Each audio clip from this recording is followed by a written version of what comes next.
৫৪ বছর ধরে দেশের একটি নদী এবং সংলগ্ন চর দখলে ছিল ভারতের, অথচ এটি বাংলাদেশের ভূমি, যা উদ্ধারে নেওয়া হয়নি কোনো পদক্ষেপ। অবশেষে সেই কাজটি করে দেখালো বাংলাদেশের সীমান্তরক্ষী বাহিনী বিজিবি। ৬ জানুয়ারি সোমবার আনুষ্ঠানিকভাবে এ ভূমির মালিকানা বুঝে নেয় বিজিবি। এতদিন স্থানীয় মানুষজন এ নদীতে মাছ ধরা সহ কোনো কাজেই যেতে পারতেন না। এখন থেকে অবাধে নিজ দেশের ভূমিতে বিচরণ করতে পারবেন তারা। ভারতের কবল থেকে কোদালিয়া নদীর এবং সংলগ্ন যে চর বাংলাদেশের দখলে এসেছে তার আয়তন ৫ কিলোমিটার। এমন সাহসী পদক্ষেপ ও সফলতায় প্রশংসা পাচ্ছে দেশের সীমান্তরক্ষী বাহিনী।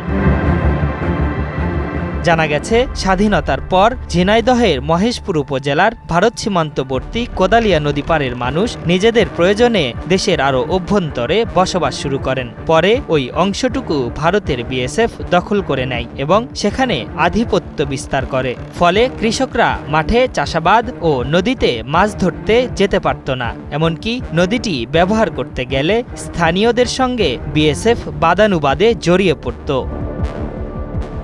সম্প্রতি কোদালিয়া নদীর প্রকৃত মালিকানা সংক্রান্তের বিষয়টি নজরে আসলে নথিপত্র, স্থানীয় প্রশাসন ও মানচিত্র থেকে নদীটির প্রকৃত অবস্থান সম্পর্কে নিশ্চিত করে ৫৮ বিজিবি। পাশাপাশি বিএসএফের অবৈধ আধিপত্য বিস্তারের বিষয়ে তীব্র প্রতিবাদ জানিয়ে সাহসিকতা ও পেশাদারিত্বের সাথে কোদালিয়া নদী নিজেদের আয়ত্তে আনতে সক্ষম হয় ৫৮ বিজিবি সদস্যরা। কোদালিয়া নদীতে আধিপত্য এবং অধিকার উদ্ধারের বিষয়টি নিশ্চিত করে স্থানীয়দের ধন্যবাদ জানান মহেশপুর ৫৮ ব্যাটালিয়ন বিজিবির অধিনায়ক লেফটেন্যান্ট কর্নেল আজিজুস শহীদ।